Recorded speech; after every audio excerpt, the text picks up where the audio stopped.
À Perpignan, comme dans toutes les grandes villes de France, il y a une unité de la police synonyme d'action et d'intervention musclée.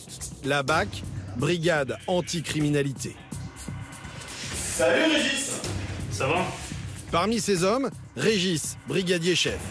À 44 ans, il a 23 ans de police derrière lui. Et son métier, il l'a dans la peau. C'est un peu différent des autres services. Il y a quand même pas mal d'adrénaline et on est tout le temps en train de rechercher des voleurs, enfin des voyous. Et en fait, c'est ce qui me plaît dans ce métier, quoi. La BAC est en effet spécialisée dans le travail de terrain. Chaque jour, Régis patrouille dans les rues. Cette fois, il fait équipe avec Benoît et à peine parti, une alerte tombe. Une cliente d'un supermarché vient de se faire dérober son sac à main. Là, on part sur un vol de sac à main dans une voiture. On nous a envoyé les vidéos de la vidéosurveillance du supermarché. Et donc on voit bien le mec en train de voler le sac. On appelle ça un vol à la roulotte. Alors que la conductrice s'est éloignée de quelques mètres, le voleur plonge la main dans son véhicule et la dévalise. Et l'homme semble être un sérieux client. Et en passant la voiture à notre fichier, le véhicule ressort volé sur homejacking. Donc on se rend sur les lieux, là on va voir aux alentours. Le voleur conduit également une voiture blanche volée récemment. Les hommes de la BAC vont s'intéresser de près à son cas. Direction le supermarché. Sur le parking du Super U. Dans ces grandes surfaces, Régis et Benoît le savent, ils peuvent compter sur une aide précieuse. Celle des caméras de surveillance. Parce que le mec, en fait, on dirait qu'il vient juste pour... Ah, il a fait les courses. Ah, il a fait les courses et tout. Ah, tu dois l'avoir dans le magasin, là. Juste avant le vol, le suspect a pris le temps de faire ses emplettes, comme n'importe quel autre client. Régis et Benoît connaissent maintenant son visage. Ouais, voilà. Merci. Avec son signalement et la plaque d'immatriculation de la voiture blanche, les policiers vont ratisser le secteur. Car Régis a une intuition. Alors, attends, je t'explique. Le mec, il doit habiter là. Parce qu'il a fait ses courses. Donc la voiture ne doit pas être loin. Là, en fait, le mec, c'est un opportuniste, comme on les appelle. Il est allé faire ses courses, il a vu le sac, parce que la femme était pas loin, elle était en train de retirer de l'argent. Et il a mis la main, il a pris le sac et il est parti. Il n'avait pas prévu de faire ça, mais l'opportunité a fait qu'il a saisi sa chance. L'homme habiterait dans le coin. Patiemment, les policiers sillonnent le quartier. À bord de leur véhicule banalisé, ils peuvent observer sans être vus. Et un quart d'heure plus tard, surprise. Allez, là, tu viens de la croiser, Oh, c'est nickel. La fameuse voiture blanche déclarée volée vient de passer sous leur nez. Mais encore faut-il réussir à la coincer. TN de BAC urgent, on est derrière un véhicule volé, là. Alpha Echo. Ça se dirige vers Clodion. On devrait le bloquer là. Tu vas le bloquer? Oui. Vas-y, avance. Le rond-point, la CMPK, regarde, il est bloqué. Bloque le rond-point, Régis. Attends, je vais le bloquer. Mets-toi à côté. À ce rond-point, les policiers tentent de lui couper la route. Passe. Mais l'homme ne se laisse pas faire. Il redémarre et essaie de leur fausser compagnie. Un refus d'obtempérer, le fléau du moment. Voilà, on est sur Clodion. Régis et Benoît sont sur leur garde. Pour échapper à la sanction, certains sont prêts à tout. Le véhicule refuse de s'arrêter. Arrête-toi. Mais cette fois, le voleur n'ira pas bien loin.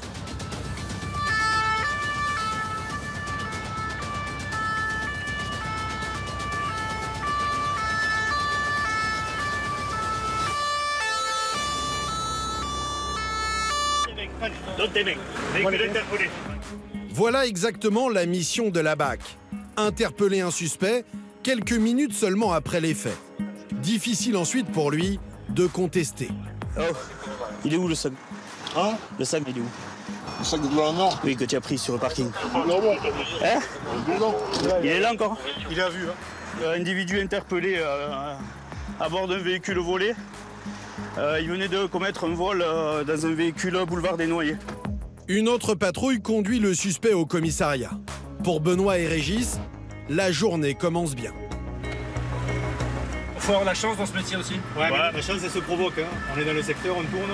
On a perdu du temps un petit peu à aller visionner les caméras, mais ça a été bénéfique, quoi.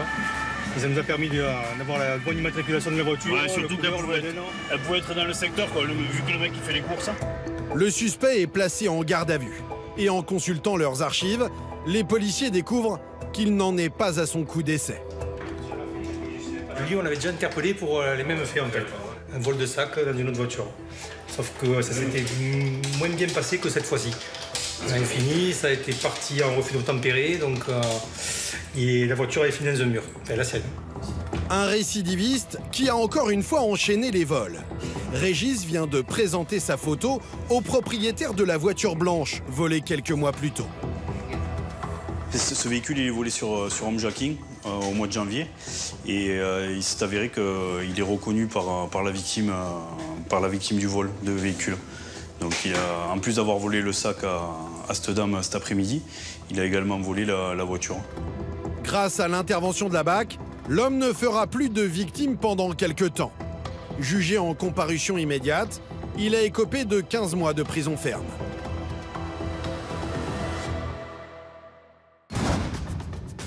Dans le sud de la France, en plein pays catalan, Perpignan, 120 000 habitants. Une région qui évoque le soleil et les vacances, mais qui a aussi un autre visage. Arrête-toi, arrête-toi!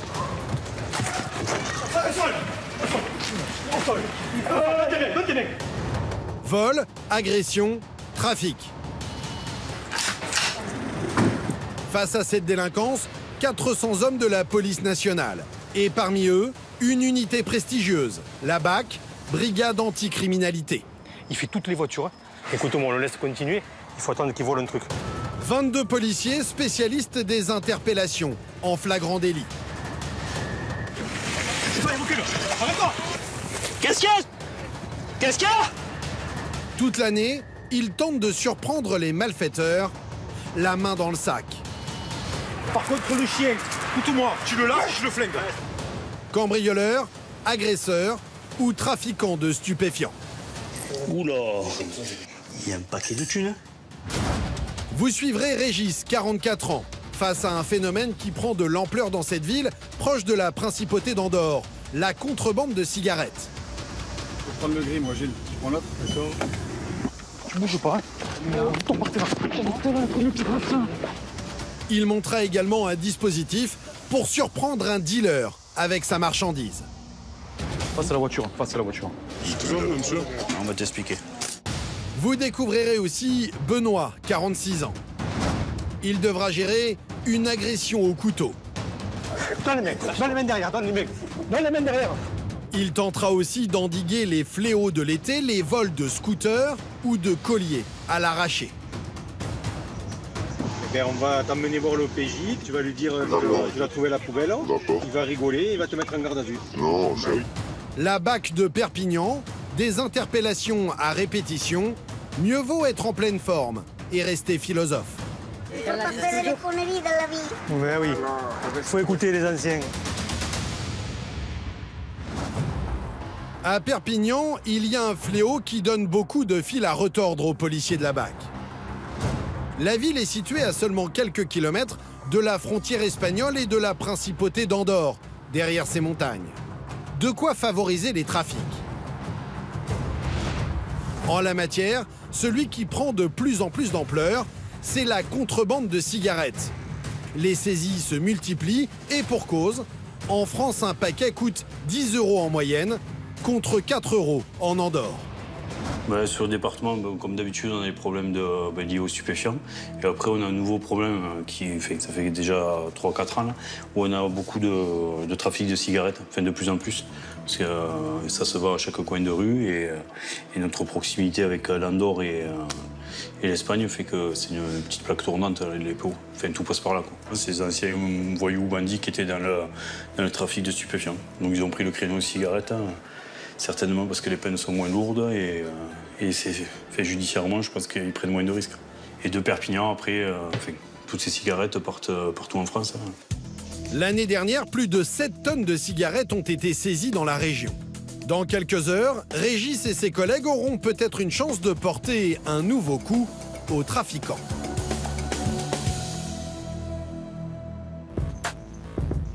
Alors cette nuit-là, comme avant chacune de ces opérations, ils se préparent à faire face à toutes les éventualités. T'as les chargeurs? Ouais. Ils vont tenter d'intercepter un convoi de cigarettes. Beaucoup d'argent est en jeu. Les malfaiteurs pourraient se défendre. Dans la voiture, un fusil d'assaut. Voilà, J36. Face à l'armement qu'il y a dans les quartiers et la grande criminalité, on va dire qu'on a la même réponse de frappe. Une arme de guerre et d'autres plus légères. Le taser. Voilà, pour les individus retranchés, un peu dangereux, avec un couteau où on peut être à distance, c'est efficace et ça nous permet de ne pas utiliser notre arme. La nuit risque d'être mouvementée. Régis a obtenu une information. Des trafiquants sont attendus dans quelques heures.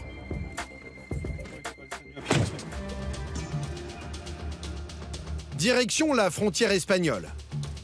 Régis et Benoît se postent sur ce rond-point. D'après leurs renseignements, c'est par là que les malfaiteurs devraient passer. Là, on est sur un convoi de cigarettes qui redescend de l'Andorre. Et après, on n'est pas sûr du trajet, comme d'habitude. La méthode des trafiquants est bien rodée. En tête du convoi, des voitures vides, chargées de repérer la police. On les appelle les ouvreuses. Et derrière elles, la cargaison. 3 ouvreuses ici? Oui. Une Clio et 2 Audi. Et ce qui est chargé, c'est quoi? La Dacia Logan et 2 Laguna. Une normale et une break. Alors les renseignements sont-ils fiables? Les trafiquants ont-ils, comme souvent, changé leur plan au dernier moment? Les minutes passent. Et soudain... L'Audi. C'est l'Audi. Ça, c'est nous. Je viens de voir une Audi passer. On a un Clio. On a l'Audi, la Clio qui vient de passer là. Pour le moment, tu ne bouges pas. Allez, ok. Les voitures ouvreuses viennent de passer sous leurs yeux. Alors les cigarettes de contrebande vont-elles suivre? La Dacia break. Allez, ça y est, on y est. Régis et Benoît suivent ce break. A priori, la première voiture des trafiquants. Là, il faut que tu les bloques à l'aéroport. On est à 500-600 mètres du rond-point. Régis et Benoît veulent coincer le véhicule au prochain rond-point. Mais bien sûr, dans ce genre de cas, rien ne se passe jamais comme prévu. Le break freine brusquement. Ça va partir à trois. Vas-y, bloque-le. Toi, il recule. Arrête-toi. Le conducteur vient d'abandonner sa voiture. Il s'enfuit en courant dans les vignes. Là-bas, à droite. Une chasse à l'homme en pleine nuit. Benoît est le plus rapide, il parvient à rattraper le fuyard. Mais au même moment... Qu'est-ce qu'il y a? Le troisième policier resté sur place vient de tomber sur les 2 autres voitures des contrebandiers. Et leurs conducteurs ont eux aussi abandonné leur véhicule. Ah oui, ah là, putain! Ah, il est bloqué au grillage. Mais cette fois, en sautant par-dessus une clôture, ils parviennent à s'enfuir. Pour le moment. Ben, c'est parti dans le noir, là, avec les lampes. On a vu une silhouette et ils ont sauté par-dessus le grillage. Scène cocasse, ces 2 derniers trafiquants ont cru que leur première voiture était tombée en panne. Ils se sont retrouvés nez à nez avec ce policier. En fait, j'étais en train d'essayer de pousser la Dacia pour l'évacuer. Et puis, il y a le reste du convoi qui arrivait, en fait. Et les gars m'ont pris pour leurs collègues. Donc, il y en a un qui a commencé à vouloir m'aider à pousser la voiture. Et après, s'en percevant que c'était pas son collègue, il a donné l'alerte. Ils sont tous partis en courant dans les vignes. Voilà. Ce policier a eu le temps de voir leur visage. Il donne aussitôt leur signalement. Pour l'instant, un seul suspect est interpellé, mais bonne surprise pour les policiers, les coffres des 3 voitures sont pleins à ras-bord. Voilà, c'est chargé. C'est pas toi, non, hein? C'est pas toi. Moi, je disais le genre d'opération. Toujours imprévisible. T'as beau planifier, essayer de mettre en place un dispositif pour essayer de faire les choses bien en sécurité et que les collègues ne soient pas embêtés, que nous, on puisse interpeller dans de bonnes conditions. Jamais tu y arrives, jamais ça se passe exactement comme prévu. La preuve, là, on devait les bloquer impeccable et ça ne se passe pas comme on avait prévu. Il n'y a pas les clés sur lui. Les voitures sont remorquées et le suspect conduit au commissariat pour y être placé en garde à vue.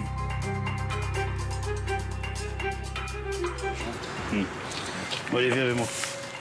Mais à peine arrivé,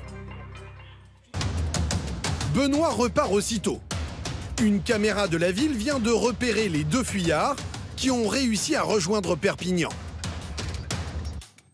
Ouais, on y arrive là, on y est dans une minute. Vas-y, ils sont à droite, Cette fois, en plein jour, ils auront plus de mal à disparaître dans la nature.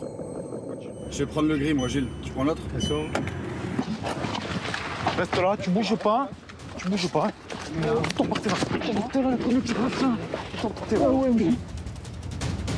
Leur cavale n'aura pas duré bien longtemps. Ouais, interpellation Pont-Joffre des deux individus qui ont lâché les véhicules précédemment, les deux Laguna. Fin de parcours pour les trafiquants. Pendant ce temps, les policiers de la BAC ont fait les comptes. Bilan de l'opération, près de 90 000 € de tabac de contrebande saisi. Un record à Perpignan.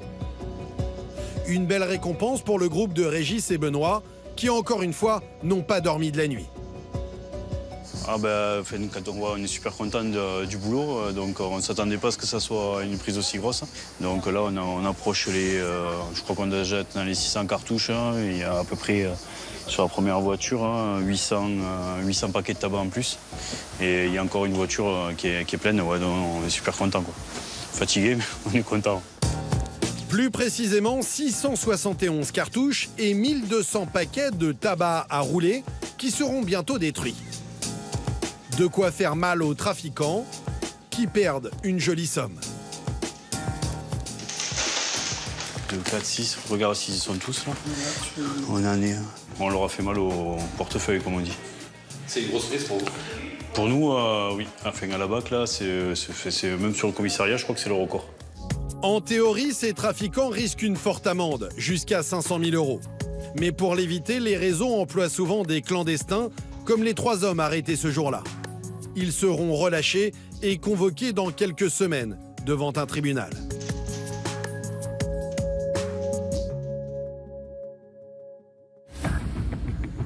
Les hommes de la BAC luttent contre les trafics, mais au quotidien, ils doivent aussi faire face à la violence. En première ligne sur le terrain, ils interviennent à la moindre alerte. Exemple ce jour-là.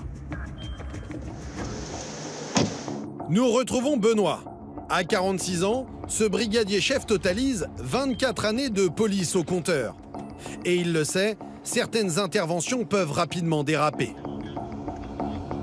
Violence conjugale, le gars s'est introduit dans son appartement, il a réussi à se barricader dans sa chambre. Le mec est sous l'emprise d'alcool et armé d'un couteau. C'est reçu. Elle a été victime de violence ce soir, on est bien d'accord, hein?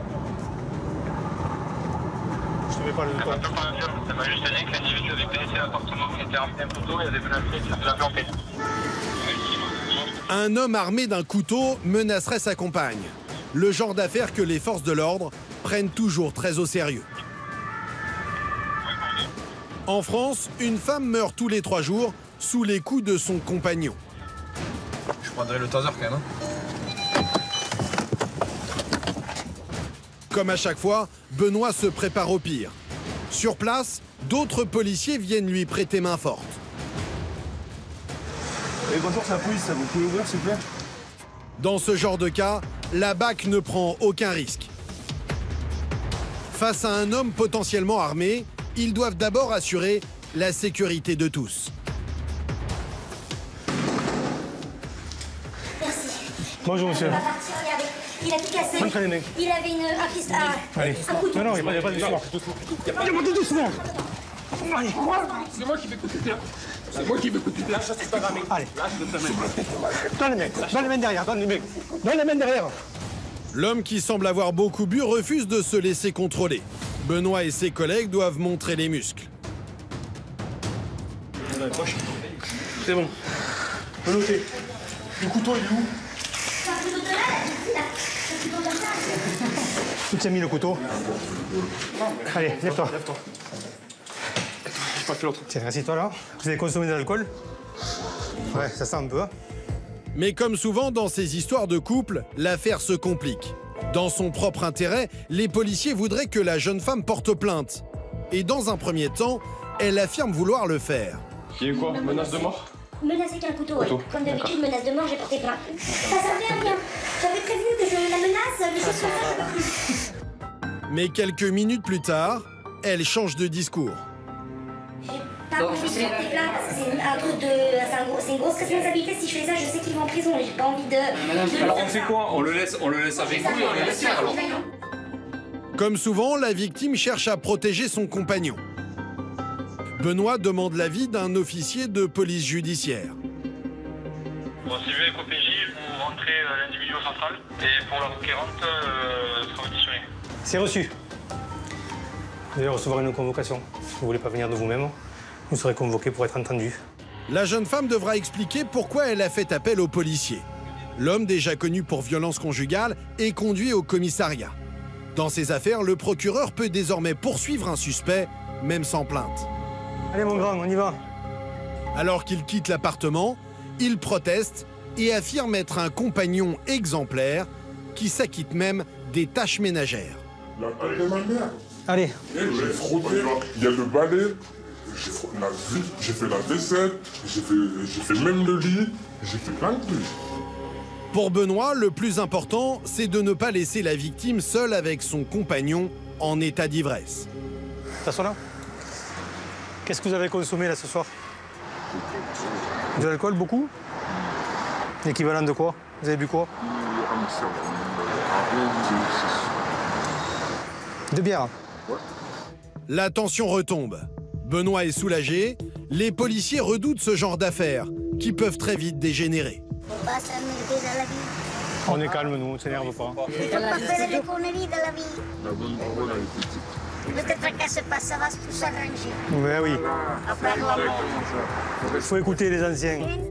Dans ces affaires de violence conjugale, l'alcool est une circonstance aggravante. Alors cet homme, qui affirme n'avoir bu que 2 bières, a-t-il dit toute la vérité?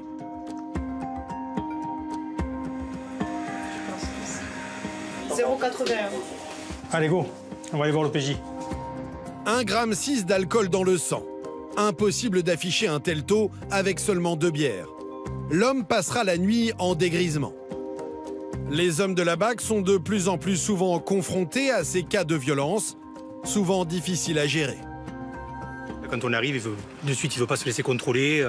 De suite, il nous écarte. Il n'a pas envie de se laisser palper, certainement. Donc, on est obligé d'agir vite pour prévenir, justement, s'il avait un couteau, s'il était armé.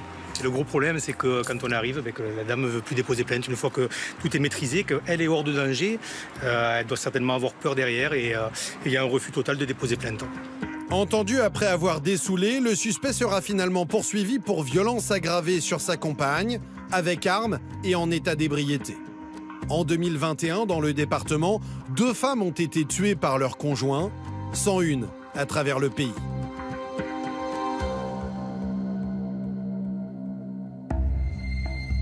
Mais bien sûr, pour ces spécialistes du flagrant délit, l'objectif numéro 1, c'est de coincer les voleurs, la main dans le sac. Et à Perpignan, ce ne sont pas les occasions qui manquent, avec plus de 700 cambriolages par an. Cette nuit-là, c'est Régis qui dirige les opérations. Et il vient d'être appelé en urgence. Un cambriolage serait en cours dans un quartier tout proche. De balle.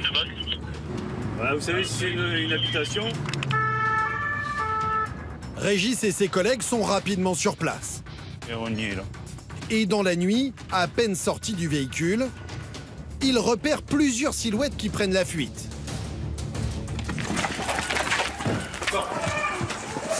Ouh! Ça! C'est par là, viens! Tiens, je vois rien. C'est parti par là, je les ai entendus. Malins et rapides, les cambrioleurs sont difficiles à coincer. Alors pas question de laisser passer cette occasion. Comment ils sont? Prends la voiture. Attends, regarde les jardins. Hein. C'est pas sorti là. C'est par là, ils sont bloqués. Les policiers bouclent le quartier. Régis en est persuadé, les malfaiteurs n'ont pas eu le temps d'en sortir. Ouais, c'est parti en courant dès qu'on est rentré dans le jardin là. Je pense qu'ils sont bloqués dans le secteur, dans le quartier. Ça n'a pas traversé sur l'hôpital. Si vous pouvez venir en renfort. On arrive, Régis. Ouais, je les ai entendus. Et la femme, elle a crié en plus. Putain, je suis obligé de bloquer la rue là. D'autres patrouilles viennent lui prêter main forte. Tu m'en laisses juste un là qui bloque sur l'avenue. Et il va prendre le temps d'inspecter chaque maison, l'une après l'autre. Bonjour madame, c'est la police. On a entendu des cris. Oui, c'est des gens qui sont dans le jardin d'une voisine. Oh purée. Vous avez pas vu des jeunes? Eh bien non. Un peu plus loin, la voisine qui criait au voleur donne plus de détails. Il est habillé comment? Quand vous me voyez sortir là, je sais pas quoi. Est-ce qu'il est parti par là? Non, il est parti vers là-bas. Vers là-bas, donc il n'a pas traversé la route. Donc il est dans une baraque là. Sûr. Mais rien dans les maisons. Alors Régis décide d'élargir les recherches et de faire le tour du quartier.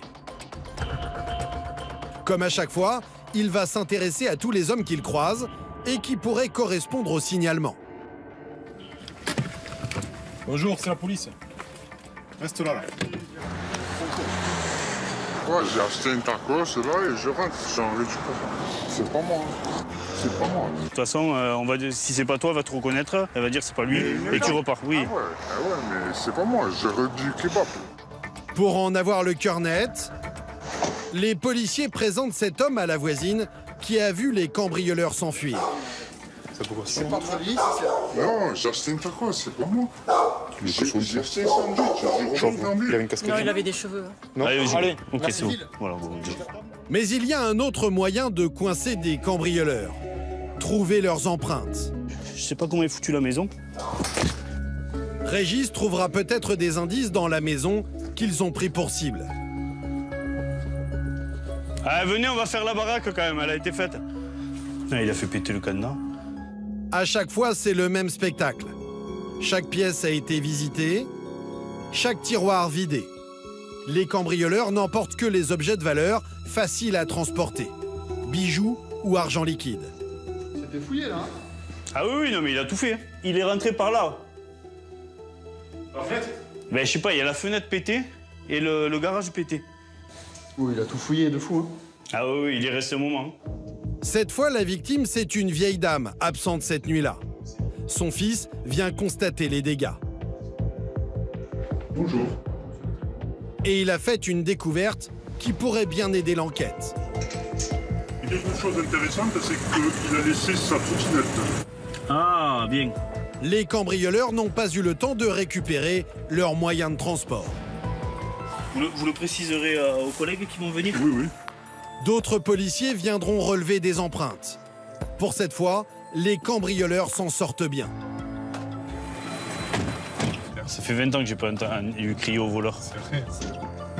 Mais régulièrement, Régis et ses collègues réussissent leur coup et coincent des voleurs en pleine action.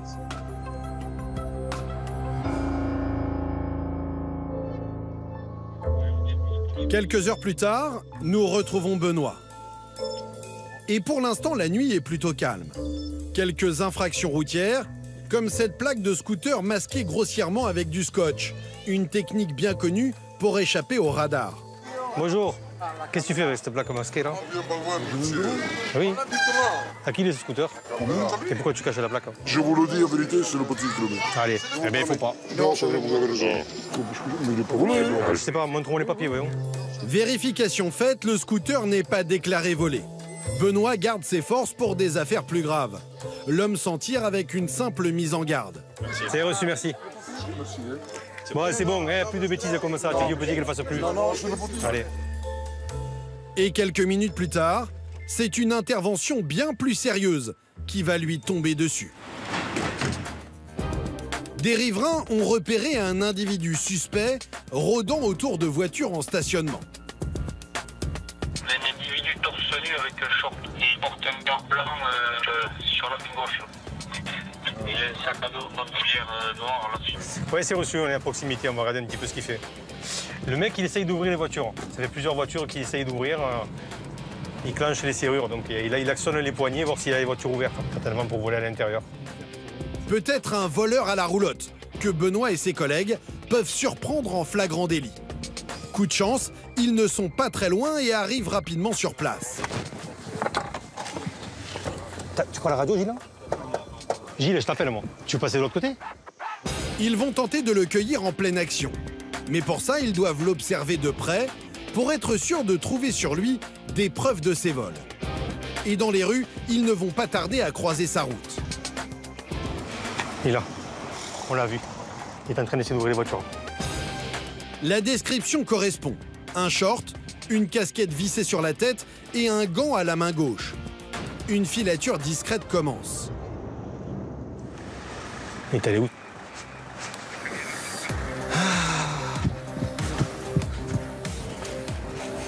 Il est à droite, il est à droite, il est à droite. Il est à droite, là. Ah, c'est bon, nous, on l'a. Ah, il est en train d'essayer d'ouvrir. L'homme est là à quelques mètres devant Benoît. Il ne se doute pas un instant qu'il est suivi à la trace. Il attrape chaque poignée de portière qui lui passe sous la main. Il est pile poil face au numismate, là, mon copain. Il fait toutes les voitures. Il travaille, il insiste sur toutes les voitures. Écoute-moi, on le laisse continuer. Il faut attendre qu'il vole un truc. Quelques rues plus loin, justement, Benoît le voit entrer dans une voiture. Il est dans une voiture. Ah putain, il y a des gens, ça va le faire bouger. Il y a des gens qui arrivent, Gilles. Il y a trois personnes qui arrivent, ça va les faire bouger. Et si c'est leur voiture, ça va être vite réglé l'histoire. Comble de malchance pour le voleur, ce sont justement les propriétaires de la voiture qui arrivent sur place. Des touristes suisses, bien décidés à ne pas se laisser faire. Oh putain, il va le mec, il va. Viens, Gilles. De peur que l'affaire tourne mal, Benoît et ses collègues se précipitent. Arrête-toi, arrête-toi!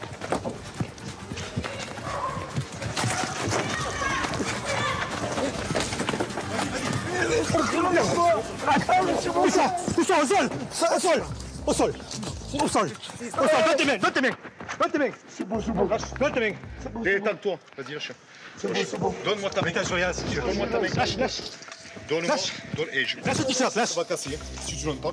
D'accord? Tu vas casser la gueule, c'est bon. Une fois le voleur présumé sous bonne garde, Benoît recherche des preuves. Dans la voiture, il retrouve un sac que les propriétaires du véhicule ne reconnaissent pas. Le téléphone, c'est pas vous celui-là? Moi, c'est pas le mien. Sans doute des objets volés que le suspect a perdus dans sa fuite. Je touchais à rien, madame, pour l'instant, 30 secondes. Touche pas. Depuis tout à l'heure, à l'angle, je vous ai vu arriver, j'ai dit punaise, à coup sûr, ça va être ceux qui vont récupérer leur voiture. Bing. Okay, moi, j'ai pas peur. Hein. Ouais, mais j'ai vu, c'est bien. Du coup, vous l'avez... Oui, ça fait une année. Ouais, ça fait un moment qu'on le suit, ouais. Non, ok. Ouais, le problème, c'est qu'il nous ouvre les voitures, il volait rien, on attendait qu'il sorte de la voiture, puisque de toute façon, il était rentré dedans. Sur le suspect, une sacoche en bandoulière. Benoît va peut-être y trouver d'autres preuves. Regarde, il n'y a rien. Tu peux rien trouver. Il n'y a rien. Ah, c'est ça, c'est ce genre de choses qu'il cherchait à voler. Tais-toi, arrête de parler un peu. J'ai rien volé. J'ai pas volé. Non. Mais non, t'as pas volé. C'est dans ça. Eh ouais. Tu faisais la mécanique dans la voiture. Tu peux regarder un tout. Oui, je vais regarder. Par contre, arrête de gueuler. Le suspect détient plusieurs objets qui ne peuvent appartenir qu'à des Suisses. Ah, ça doit être à vous. Toi, moi, ça a été très grave. Ah, voilà. Non, t'as pas volé, hein, t'as pas volé. J'ai rien volé. Le briquet. Le couteau suisse, la boîte de bonbons, je me suis douté. C'est moi. Des objets sans grande valeur, mais le policier découvre aussi une montre Gousset et un portefeuille dont il va maintenant falloir rechercher les propriétaires. Non, le problème, c'est que vous pouvez pas les prendre pour l'instant. On va vous les restituer, mais pas de suite. Pas vraiment un joli souvenir pour ces touristes suisses, mais ils ne semblent pas impressionnés pour autant. Donc je vois quelqu'un dans ma voiture et en définitive, je l'ai sorti de la voiture et j'ai mis quelques petites... voilà, exactement. D'accord. Vous aviez tout de suite vu qu'il y avait quelqu'un? Ah oui, tout à fait. Et il faisait quoi à l'intérieur? Alors, pas grand-chose en définitive. J'ai juste un iPad du travail qui m'aurait ennuyé, mais il était caché, donc il ne l'a pas trouvé. Ouais. Et puis le reste devant, il n'y a absolument rien, à part des paires de lunettes. Donc il n'y avait pas à prendre grand-chose à part la voiture, peut-être. C'est une surprise pour vous? Enfin, comment vous avez... Alors malheureusement on est dans le sud, hein, réputation du sud, désolé pour vous, mais comme on est suisse, évidemment peut-être les voitures sont peut-être plus intéressantes pour certains. Direction le commissariat. Benoît n'est pas mécontent de sa soirée. Prendre des malfaiteurs la main dans le sac, c'est justement la spécialité de la BAC.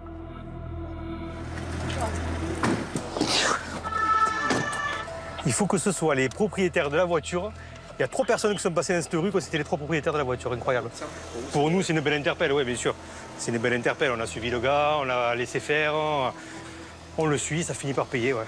Ça va, ouais, très belle interpellation. De retour au bureau, Benoît va se rendre compte qu'il est tombé sur une vieille connaissance.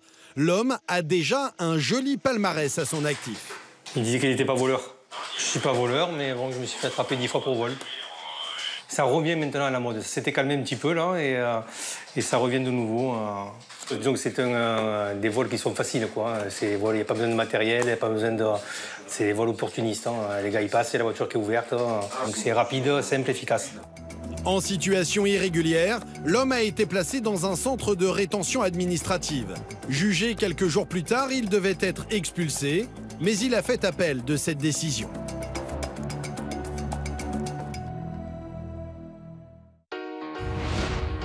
Bien sûr, pour ces policiers, travailler à Perpignan, tout près des magnifiques plages de la Méditerranée, présente aussi des avantages. Enfant du pays, Benoît le sait mieux que personne. Derrière, t'as détaché. Dès qu'il le peut, ce passionné de pêche troque sa voiture banalisée pour ce hors-bord. Sans oublier d'embarquer ses collègues devenus des amis. Idéal pour souffler entre 2 patrouilles. Là, c'est le moment de décompression, là. C'est la soupape de sécurité. Ici aussi, Benoît connaît les bons coins. Il sait où poser ses hameçons. Jean-Pierre, au large, ça a l'air de remuer un peu. Et s'il est équipé de cannes à pêche aussi imposantes, c'est parce qu'il ne se contente pas du menu frottin. Là, le thon, il te fait comme ça. Ça te dévide comme ça. Et ben, ça a une force, mon pauvre. La mer est super belle, le temps est au beau fixe. Ça te permet de t'évader, ça te permet de penser à autre chose. Et c'est hyper important. Hop là, c'est parti. Tiens, non, ça tire. Comme sur le terrain, Benoît n'a pas peur de se frotter à des prédateurs impressionnants. Ouais, en tout cas, c'est pas petit. Je pense que c'est un gros requin. Encore, il est magnifique. Ah, c'est dangereux, regarde le fil. Là. Allez, s'il casse là, c'est pas grave. Bon. T'as vu le pêche que c'est? Benoît pratique la pêche sportive. Il remet les poissons à l'eau après les avoir pêchés. Son plaisir, les voir de près. Cassé. Allez, c'est bien comme ça, impeccable. On est content, joli combat. Requin magnifique, je pense environ au moins 3 mètres. Il était beau, hein? Ah, il était magnifique. Confronté dans son travail à des scènes souvent difficiles, Benoît prend le large et se vide la tête. Là, toute la misère humaine, tout ce qu'on peut être confronté au jour le jour dans le boulot de policier, notamment à la BAC, mais là, ça s'évade d'un coup. C'est voilà, liberté d'esprit et tranquillité. Et justement, c'est ces moments-là où tu es concentré, tu es sur le poisson. Regarde, on est entouré de copains, de collègues, d'anciens collègues. Mon oncle, avec qui j'ai la chance de partager tous ces moments grâce à lui. Ce jour-là, Benoît et ses amis sortent de l'eau 4 requins comme celui-ci. Une belle journée de pêche. Allez, petit requin. Ah, super, allez, encore une fois. Un travail d'équipe. Tout seul. Quelques heures plus tard, c'est un autre genre de poisson que le policier prendra dans ses filets. Et cette fois, il ne les relâchera pas.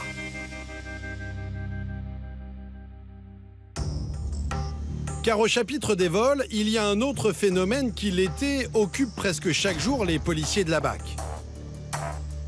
Pour nous en montrer l'ampleur, Benoît nous conduit en périphérie de la ville, dans cette fourrière. Et ici, c'est la fourrière de Perpignan. C'est là où tous les scooters volés sont amenés quotidiennement, je dirais, puisqu'il en arrive à peu près une dizaine toutes les semaines. Scooter, moto ou trottinette, l'été, les vols de 2 roues explosent. Les 2 roues sont souvent volées sur Perpignan, sur les communes aussi à proximité, et notamment période estivale comme ça. Les jeunes aiment bien rouler en scooter, donc ils n'ont pas les moyens souvent de s'en acheter. C'est la facilité, ils les volent. Des scooters volés qui se retrouvent aussi parfois dans les rodéos urbains. 2 fléaux que les policiers combattent au quotidien. Ce jour-là, en pleine patrouille, un appel tombe à la radio. Un scooter volé vient d'être repéré. Son conducteur a refusé de s'arrêter. L'individu, là, scooter, là, il est rentré dans la cité ensoleillée, il n'est pas sorti, hein, il est dehors. Benoît veut prêter main forte à ses collègues. Oh, c'est là-bas. Mais en chemin, nouveau message. C'est bon, on a l'individu, là. Le fuyard vient d'être interpellé dans une cité sensible du secteur. Je sais pas, je comprends rien à ce qu'il dit, moi. Pour l'instant, le scooter est introuvable et son conducteur très nerveux. Oh, le sang, on va faire le beau là. C'est bon, j'appelle lui là, le braque de la. On va le mettre, on va faire. C'est moi qui te parle, c'est pas le braque. Dans la voiture. C'est quoi, La licorne, elle est où ta voiture? Désolé, c'est bon, juste là. Un refus d'obtempérer, les collègues étaient derrière un scooter déclaré volé, signalé volé. Le gars n'a pas voulu s'arrêter. Le scooter s'est volatilisé, mais bon, ils ont réussi à rattraper l'individu. Donc ça sera une interpellation, je pense qu'il va parler après l'audition. Le scooter sera retrouvé quelques heures plus tard. Mais parfois, les voleurs ne se cachent même pas. Pire, ils font tout pour se faire repérer. Exemple, 1 heure plus tard. Et alors? Pardon, monsieur. Ah bon. Comment l'eau? 3 sur le scooter, 2 sans casque, la clope, impeccable. Il est à qui ce scooter? Un collègue, il me l'a prêté. Comment il s'appelle ton collègue? Un de Vernet, il me rappelle pas la Belgique. Un de Vernet. Coupe le contact. T'as rien interdit sur toi? Plus d'euros. Ah, c'est pas pareil. Je suis en règle, moi. T'es en règle? Ouais. Pas trop, hein? T'es presque en règle, hein? Pour rappel, rouler sans casque est passible d'un retrait de 3 points et d'une amende de 135 €. C'est la même sanction lorsqu'il y a plus de 2 passagers sur un 2 roues. Vous allez où, là? Chez moi, le dos de la moto. Et vous pensez que c'est normal, là, de rouler à 3, sans casque, sans... Ouais, c'est vrai, mais bon, on le fait quand même, quoi. Il est assuré, le scooter? Tu sais pas? Je sais pas, il me l'a prêté, je le reprends. Quelqu'un qui te l'a prêté, mais tu sais pas qui c'est, tu sais pas comment il s'appelle, tu sais pas s'il est assuré. Bref, un scooter plus que suspect. Grâce à son immatriculation, Benoît consulte les fichiers de la police et surprise. Allez, viens, regarde. Moi, je vais le tenir. C'est toi, là? C'est toi, là. Eh bien, tu vois, t'aurais vraiment pu être beaucoup plus intelligent que ça, quand même. Parce que rouler à 3, sans casque, sur un cyclo qui est volé, il y a plus intelligent, quand même. Tu m'appelles mon père, s'il te plaît, tu le dis. Non, pour l'instant, j'appelle pas ton père, on appellera au commissariat ton père. Un scooter volé. Et ces adolescents ont vraiment tout fait pour attirer l'attention des policiers. Allez, viens. Alors sont-ils à l'origine de ce vol? Le conducteur affirme être innocent et au passage, il change de version. Bon, d'où tu le sors ce scooter? Tu nous expliques un petit peu? J'ai acheté un jeune. Ah, non, c'est pas ce que tu nous as dit. Tout à l'heure, tu m'as dit que c'est quelqu'un qui te l'avait prêté. Si je l'avais prêté, je l'ai acheté. D'accord, tu l'as acheté à qui? À un jeune, 50 €. 50 €? Et tu t'es pas douté qu'il y avait un petit problème à 50 €? Le scooter, il est flambant neuf. Moi, je l'ai acheté 50 €. Ça vaut au moins 3 000 à 4 000 €, ça, toi, 50 €, ça te paraît pas bizarre? Je savais. Voilà. Ouais, tu savais pas. Et tu savais pas qu'il fallait le casque non plus sur le scooter? Et à 3 sur le cyclo, ça te pose pas de problème non plus. Benoît le sait, ces affaires de scooters volés vont s'enchaîner tout l'été. Oui, avec la saison estivale, il y a pas mal de scooters qui se font voler et pas mal qui sont retrouvés sur Perpignan. Tout à l'heure, les collègues qui chassent un scooter volé aussi. Voilà, donc, dans l'après-midi, entre les collègues et nous, ça fait 2. Et les adolescents n'ont peut-être pas encore tout dit. Les policiers apprennent que le scooter a été volé à 25 km de Perpignan, justement là où l'un d'entre eux habite. Ta mère, elle habite où? Où? Argelès. À Argelès, elle habite ta mère? Ah, d'accord. Ouais, bizarre ça. Une coïncidence, première coïncidence. T'es sûr que t'es pas en fugue? Moi? Ouais. Peut-être que je déclare un fugue. Eh oui. Et je suis allée voir les Si t'étais placé extincteurs. en foyer et que tu y es plus? Mais ils m'auraient gardé les extincteurs. Ah, ma foi, si tu es parti, non, ils t'auraient pas gardé. Et après, ils ont appelé ma mère, la police, ils ont pas appelé mon foyer. On va regarder. Direction le commissariat pour tirer cette affaire au clair. Eh oui, mais bon, ça, il faut réfléchir avant de faire des conneries. Commence par dire la vérité. Hein. T'as ta copine qui vient d'Argelès et le scooter, il est volé à Argelès. Je te dis la vérité. Eh non, tu me dis pas la vérité. Toi, tu me dis que tu l'as acheté 50 € à un mec du Vernier. Moi, je t'avais rien. Tu comprends bien que là, on va pas te croire. Il n'y a personne qui va te croire. Et si tu prends tout le monde pour des imbéciles, autant ça peut aller très vite, tu peux être rapidement chez toi, autant ça peut durer très longtemps. Allez. Devant les policiers, les 3 adolescents maintiennent leur version. Ils auraient acheté ce scooter, même lorsque les preuves s'accumulent contre eux. Je viens d'avoir la gendarme en charge de l'enquête et tu es filmé en train de voler le scooter. On verra. C'est vrai ou pas ça? Qui était? Qui, moi? Ouais. Mais on n'a pas volé de scooter, monsieur. On l'a acheté. Les 3 mineurs sont placés en garde à vue pour recel de vol. Et malgré leur jeune âge, ils ne semblent pas vraiment impressionnés. Bon, ils n'ont pas l'air trop stressés. Hein. Ils rentrent en garde à vue, 14 ans. J'en connais qui trembleraient plus qu'eux. Hein. On va voir ce qu'ils racontent aux éditions, mais il y en a un qui commence un petit peu à parler. Donc, Les mineurs le savent, ils ne risquent pas grand-chose. Sans doute une simple amende ou un stage de citoyenneté. Bonne nouvelle en tout cas pour le propriétaire du scooter, qui le récupère quelques heures plus tard. Moi, en fait, ce scooter, je l'ai acheté pour mon gamin parce qu'il avait bien bossé à l'école. Donc, comme il avait fait une belle année, pour faire plaisir, je lui avais acheté ça. Et même pas 15 jours après, on lui vole. Il va se baigner à la plage avec ses copains et quand il revient, plus de scooter. C'est plus ça qui m'a mis des boulots qu'autre chose. Des vols de scooters à répétition qui impliquent souvent des mineurs. Mais à Perpignan, un autre trafic de plus grande ampleur met les policiers de la BAC face à des délinquants bien plus aguerris. À en croire les saisies records, Perpignan est devenue une plaque tournante de la drogue. L'Occitanie est même la première région de France pour les saisies de cannabis en 2021. Les stupéfiants en provenance du Maroc traversent l'Espagne et transitent par la région. Pour contrer les réseaux, les hommes de la BAC traquent les revendeurs postés dans plusieurs quartiers de la ville. Justement ce jour-là, au cours de leur patrouille, Benoît et Régis repèrent un homme qui semble jeter quelque chose au sol en les apercevant. Non, c'est pas, je sais pas, j'ai vu justement les deux là. Non, mais ça vaut le coup de stopper. C'est pas ça. Ça, c'est le jetpack. Bonsoir. Contrôle police.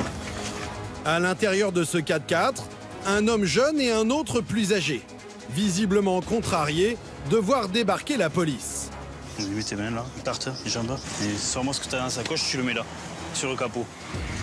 Voilà ce que l'homme le plus âgé vient de jeter à terre, des têtes de cannabis. Il n'y a pas d'étonne, mais il s'en débarrasse dès que j'arrive. Hein. Vous voulez de l'acheter? Non, moi je l'ai pris. Il est arrivé tout à l'heure. Toi, t'es tellement mort de peur quand tu nous vois que c'est ce qui nous fait te contrôler. Autre découverte intrigante, une somme importante d'argent liquide dans les poches du plus jeune. Les policiers le soupçonnent d'avoir vendu cette drogue. On arrive, on voit une moitié, enfin voilà, on voit une transat. Vous êtes dans la voiture. Hein. Il y a de l'argent, il a 400 €, il a de la bœuf, vous la jetez. Régis découvre que le jeune homme habite tout près d'ici. Il a peut-être chez lui sa réserve de stupéfiants. Il y a quoi chez toi? Hein? On va y aller de toute façon. T'es sûr? Même pas un peu? Ne me fais pas perdre de temps. Si quand j'arrive là-bas, il y a du produit, tu vas en avoir pour 3-4 jours. Hein. Renseignement pris, le jeune homme n'en est pas à son coup d'essai. Il est connu pour stup aussi. On va y aller voir Benoît. On va procéder à une perquisition pour voir s'il n'y a pas du produit chez lui, un peu plus d'argent, puisque visiblement il a un petit peu d'argent et qu'il est assez flou dans ses explications. Allez, on y va? La BAC escorte le jeune homme jusqu'à son domicile. Une perquisition commence. Nous ne sommes pas autorisés à la filmer, mais manifestement Régis et Benoît trouvent rapidement ce qu'ils cherchent.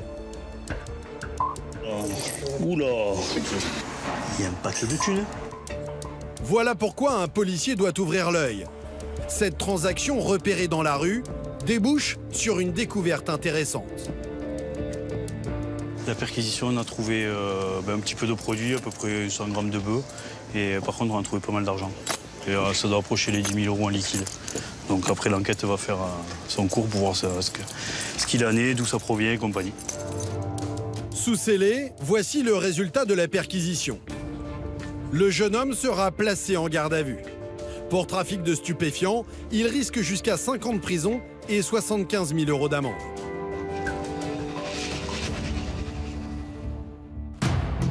Mais pour coincer ces revendeurs de drogue, la BAC utilise une autre technique très efficace.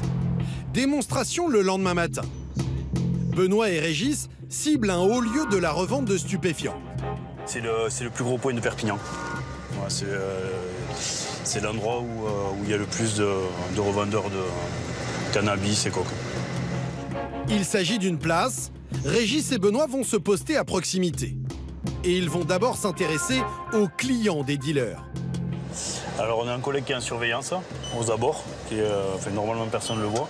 Il va nous annoncer les acheteurs. On va les contrôler bien plus loin pour pas que l'info soit lancée sur la place Cassagne. En contrôlant les clients, les policiers s'assurent que les dealers travaillent et que la drogue circule. Ce jour-là, ils ne vont pas attendre bien longtemps. Voilà la photo. Photographiée par leurs collègues, une femme que les policiers soupçonnent d'avoir acheté de la drogue. Ils suivent sa voiture discrètement. Là, on va essayer de la contrôler. La passagère, elle a mis la cocaïne dans le soutien-gorge. Alors, s'agit-il bien de stupéfiants? Régis et Benoît vont en avoir le cœur net. Tu vas te mettre à sa hauteur, comme ça ils seront un peu plus surpris. Topez-vous là. Coupez le contact, monsieur. Madame, descendez du véhicule, s'il vous plaît. Ou vous allez me remettre ce que vous venez d'acheter. Oui, bien sûr. S'il vous plaît. On va gagner du temps comme ça. Comment? Et on va gagner. Oui, bien sûr. Voilà. Oui. Ok, très bien. Le policier en planque avait vu juste. La femme remet à Régis quelques grammes de cocaïne. Elle risque une amende de 200 €, mais c'est surtout le dealer qui intéresse la BAC. Écoutez, lui va repartir. Vous avez un enfant, on va pas vous compliquer la tâche. Lui, il n'a pas acheté. Non. Par contre, vous achetez la cocaïne avec un enfant de 10 ans. Il faut réfléchir un peu. Après l'avoir déposé au commissariat, il retourne sur la fameuse place. Ils savent maintenant que le vendeur, le charbonneur dans leur jargon, est bien en possession de cocaïne. C'est le moment de l'interpeller. Le collègue qui est en surveillance, il a vu le charbonneur en train de se faire approvisionner par un autre avec un échange de billets. Donc on va essayer d'aller interpeller les deux. Ça va pas être simple parce que c'est place Cassagne, il y a du monde, ça peut partir dans des petites rues et normalement ça va courir. Sur place, les policiers repèrent le dealer et son fournisseur présumé attablés à une terrasse de café. D'accord, on va les péter, il y a les deux là. Il faut faire vite pour éviter qu'ils ne se débarrassent des stupéfiants. Allez, viens, passe à la voiture, passe à la voiture. Passe à la voiture. On va t'expliquer. Alors les policiers ont-ils vu juste? Direction le commissariat. Merci. Allez. Pour les coincer, il faut maintenant trouver des preuves sur eux. Oui, on va te les enlever. On va te les enlever, t'inquiète pas. Après les fouilles et les auditions, Benoît ressort avec sa tête des bons jours. Ça a donné sur le charbonneur là, qui a vendu à la jeune fille qu'on a attrapée tout à l'heure. Il avait sur lui donc une vingtaine de bonbonnes de cocaïne. Je crois qu'il y en a 18 exactement. Voilà. Puis c'était mis dans l'arrêt des fesses. Voilà. Et sur le ravitailleur, donc il y a amené la boule de cocaïne tout à l'heure. Il y avait 510 €. C'est un truc qu'on fait quotidiennement même, je dirais. Et Perpignan, c'est quand même une plaque tournante au niveau du stup avec l'Espagne à côté. On est confronté à de nombreux points de deal sur la commune.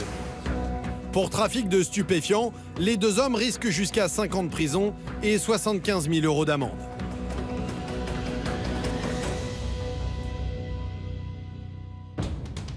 La drogue qui génère aussi une autre délinquance.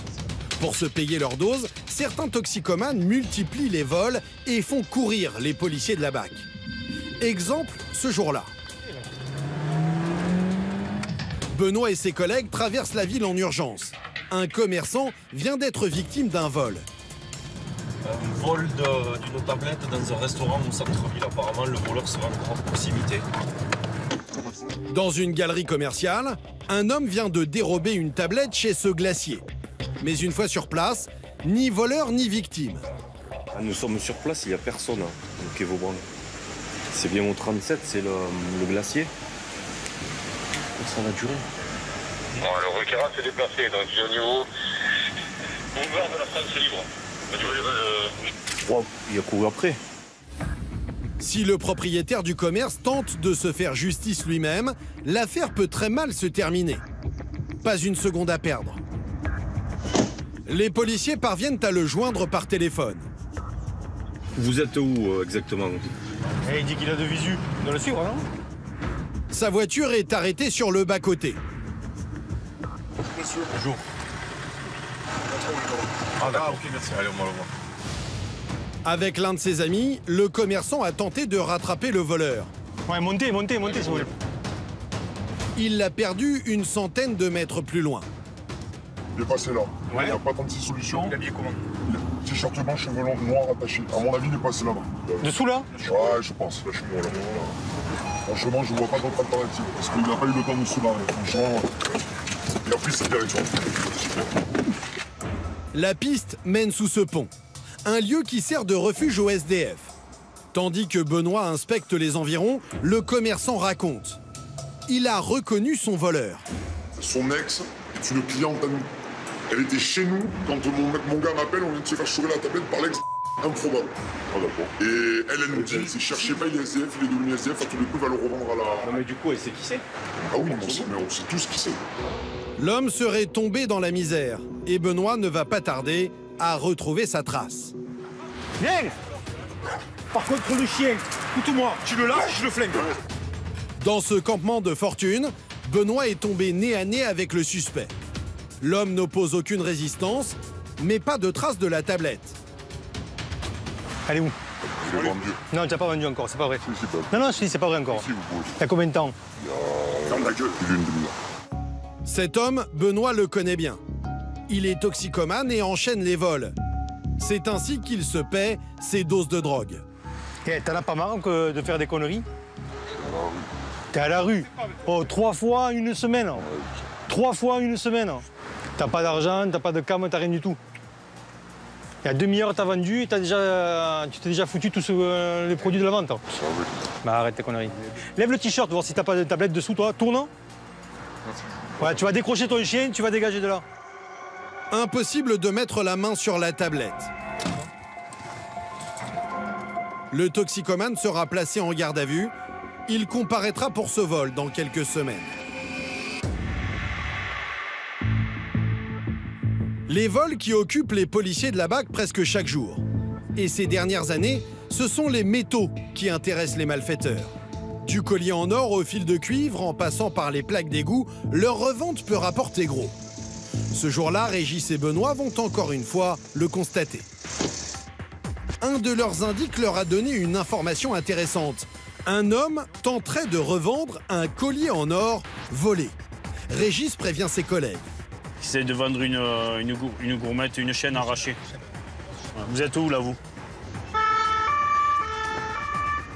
Le fermoir du collier serait cassé. Les policiers soupçonnent un vol à l'arraché et le suspect est une vieille connaissance. Ouais, c'est un individu qu'on a arrêté et mis en prison un paquet de fois. La dernière fois qu'on a fait, c'était tous les deux pour braquage. Hein. Ouais. Et évadé aussi, il est évadé. Mais le renseignement est-il fiable? Sur place, les policiers cherchent le visage de ce voleur récidiviste parmi les passants. Attends, que ce soit lui. Attends, c'est lui.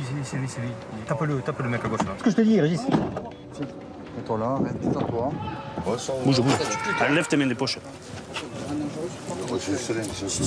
Retourne tes poches. Ouais, impeccable, c'est bien. Dans sa poche, le fameux collier en or. Non, je demandais juste une feuille. Pince-le, on va le ramener. L'homme va devoir s'expliquer. Comment s'est-il offert ce bijou? Voilà sa version. De quoi?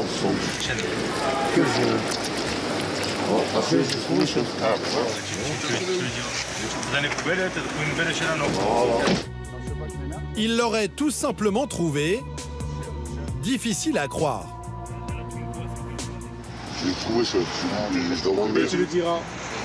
Il a trouvé, il fallait l'amener aux objets trouvés. C'est pas mon sens. Et on va t'emmener voir le PJ qui va te demander d'où est sortie cette chaîne. Tu vas lui dire que tu l'as trouvé à la poubelle. Il va rigoler, il va te mettre en garde à vue. Non, ça oui, non. C'est goût. Non, ça. Vous verrez que j'ai rien fait, monsieur. Tu sais comment ça va se passer, Benoît? Il faut dire que ses antécédents ne plaident pas vraiment en sa faveur. Déjà 25 condamnations et 15 ans de prison effectués. Le fermoir est cassé. C'est le truc typique des vols à l'arraché. En général, quand ils arrachent les chaînes, il manque le fermoir. L'enquête est en cours.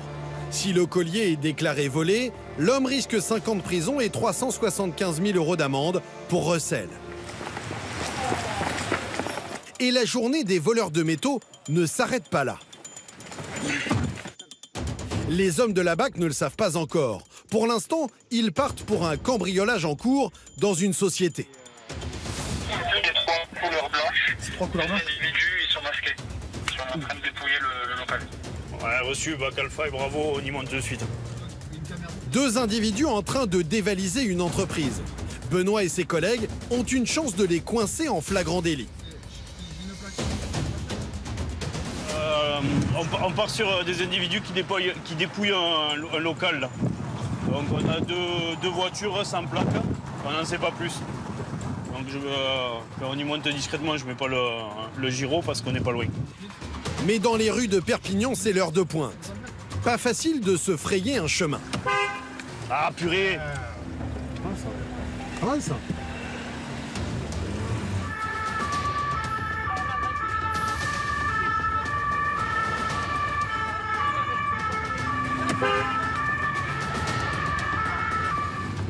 À ce rond-point, la fameuse voiture blanche. C'est chaud là.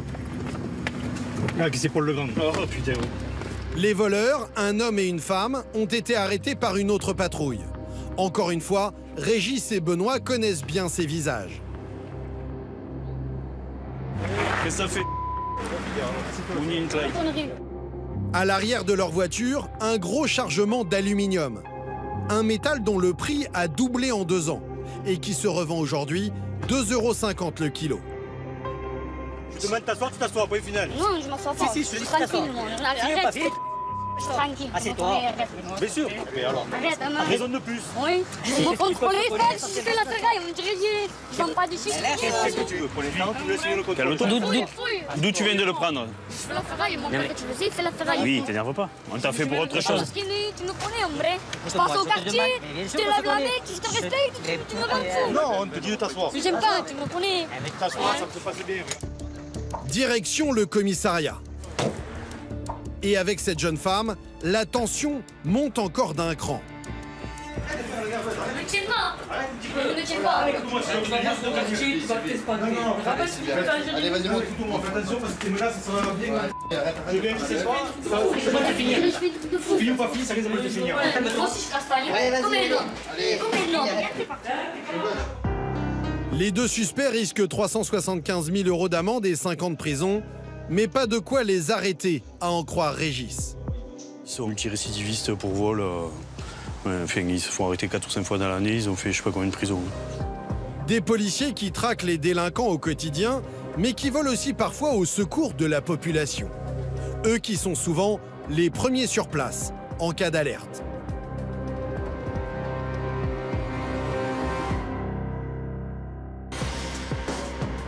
Ce jour-là, en fin d'après-midi, un appel inquiétant tombe à la radio. J'ai reçu un appel. Une femme qui vous faisait confiance un jour. Elle dit qu'elle a eu son fils de 10 ans en premier. Donc, oh putain. On va sur place. Ah putain, j'espère qu'elle n'a pas tué le gamin. Une femme aurait l'intention de mettre fin à ses jours et son fils serait également en danger. Les policiers s'attendent au pire. Mon équipe est à zéro au cas où elle veut faire du mal à son gosse, voilà, ça va mener peut-être à faire usage. Ils arrivent dans ce quartier résidentiel. C'est une association qui a donné l'alerte, mais problème, Benoît et ses collègues ont seulement un numéro de rue, rien de plus. Et cette résidence compte plusieurs bâtiments. Apparemment, la ligne correspond à cette adresse. Le problème, c'est qu'on a très peu de renseignements pour nous permettre de la localiser. Comme souvent, Benoît interroge les voisins. Vous habitez là? Oui. Vous avez rien entendu d'anormal? Pas de cris, rien du tout? Non, non. D'accord. Il y a un signalement? Non, non, non. Une gamine qui aurait été en danger, mais on ne sait pas plus. Non. Ça marche, merci. Le temps presse, la vie d'un enfant est peut-être en jeu. Merci, Hugo. De longues minutes plus tard, une nouvelle information tombe. Donc un peu plus de renseignements Attends. La dame Maïli. Donc le véhicule, il nous en ressort un de Peugeot 206 de couleur bleu. Elle est là, 108. La voiture de la jeune femme est bien garée devant cet immeuble. Benoît et ses collègues s'apprêtent à fouiller le bâtiment, mais à l'entrée, ils tombent sur elle.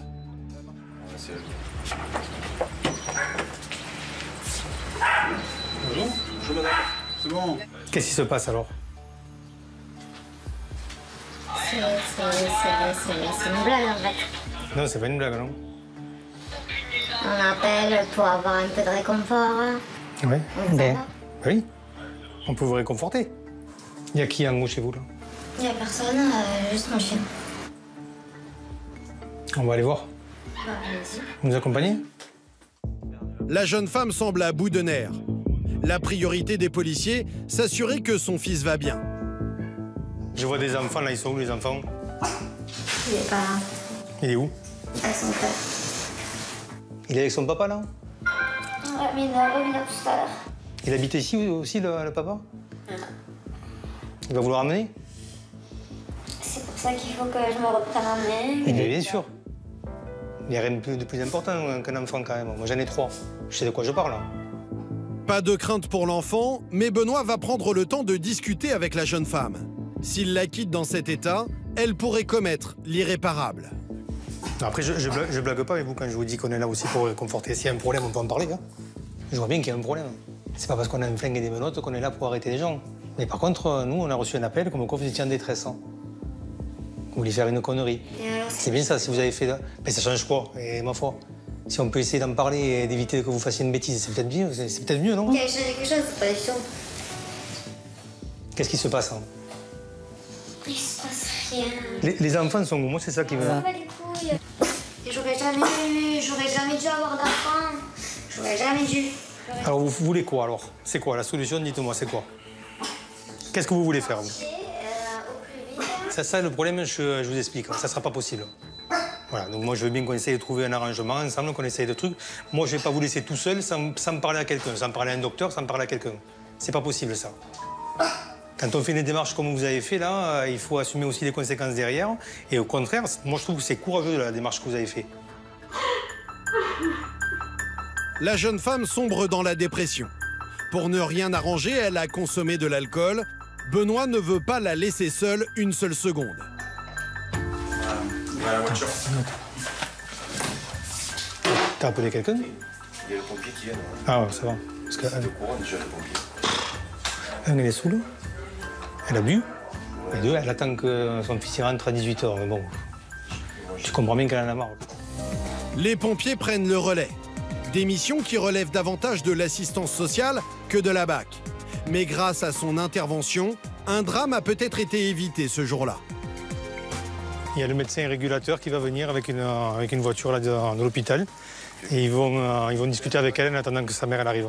Sa mère elle est partie, elle est sur la route, elle arrive de Narbonne. Je pense qu'on est arrivé quand même à temps, hein, parce qu'elle était quand même bien fatiguée, l'alcool n'aidant pas. Je pense que ça aurait pu être plus grave si on était arrivé plus tard. Ouais. Donc finalement, tout est bien qui finit bien. Là, elle va être prise en charge, ça devrait le faire. Une détresse psychologique qui vient alourdir encore un peu plus les journées déjà bien remplies de la BAC de Perpignan. L'an dernier, leurs interventions ont abouti à 756 gardes à vue, 20% de plus que l'année précédente.